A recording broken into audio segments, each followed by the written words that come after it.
What's going on, everybody? Skullball Movies here with another video.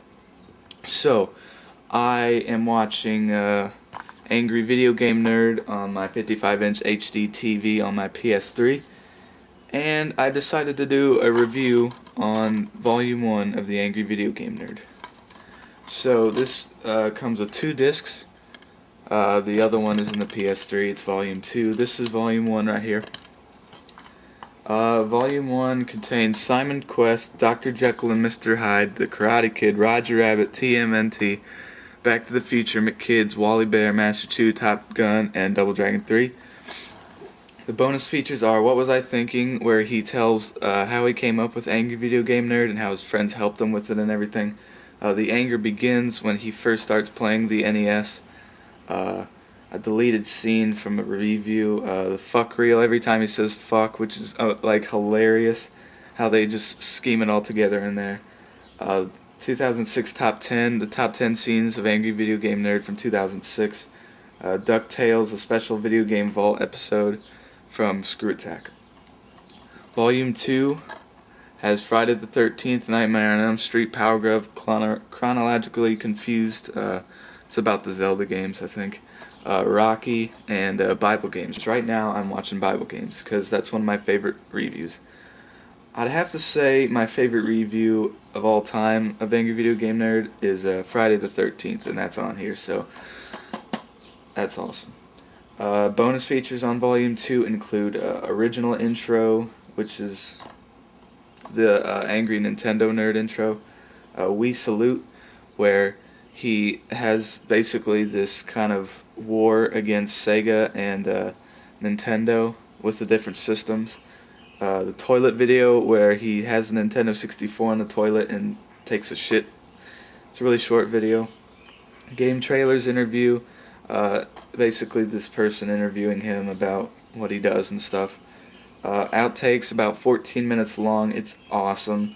Very cool stuff because like in his actual reviews I've only seen him laugh maybe 3 times, but you get to see more of James behind the scenes through that also. The shit reel every time he says shit, fan art gallery, and fan video by Dustin somebody, which is really well made. I think it's a job well done, Dustin, whoever you are. So that's the Angry Video Game Nerd Volume 1. I really recommend getting it. It's worth the $28 or whatever I spent on it. It's great. It takes up some time, and it's amazing to see it on your TV instead of your computer. So let's take a look at a little bit of Bible adventures or Bible games.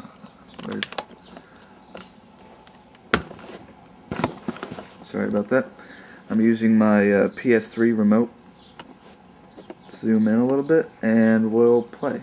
It sucks. It's just like The Rock in Friday the 13th. It arcs over everybody you try to hit. What good is a weapon that doesn't go straight? Like, it deliberately dodges your target. What a piece of shit. Now, I know I'm sucking pretty bad at this, but unless you've played it, you have no idea how friggin' awful the controls are. It just feels slippery. And you feel like you have to force everything you're doing. But that only makes it more likely to overshoot a jump or undershoot it trying not to.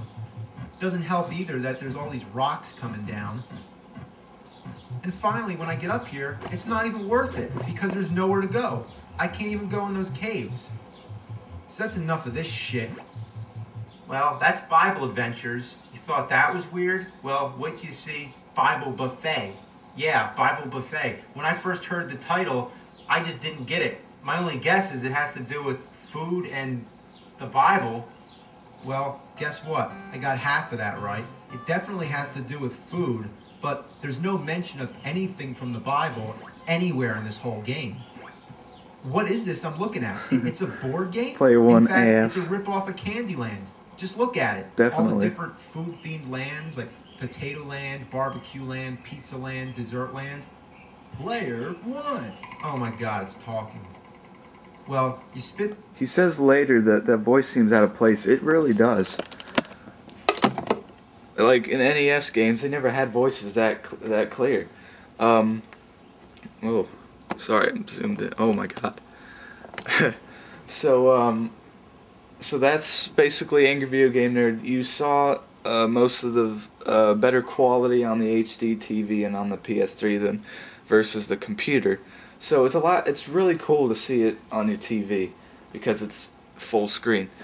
So the reason I'm not, like dying of laughter at this stuff, I've seen every single one of his reviews about 5 times each on average.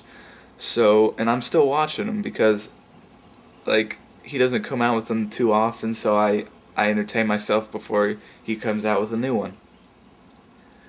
So, yeah, get Volume 1, and when I get Volume 2, I'll review that also.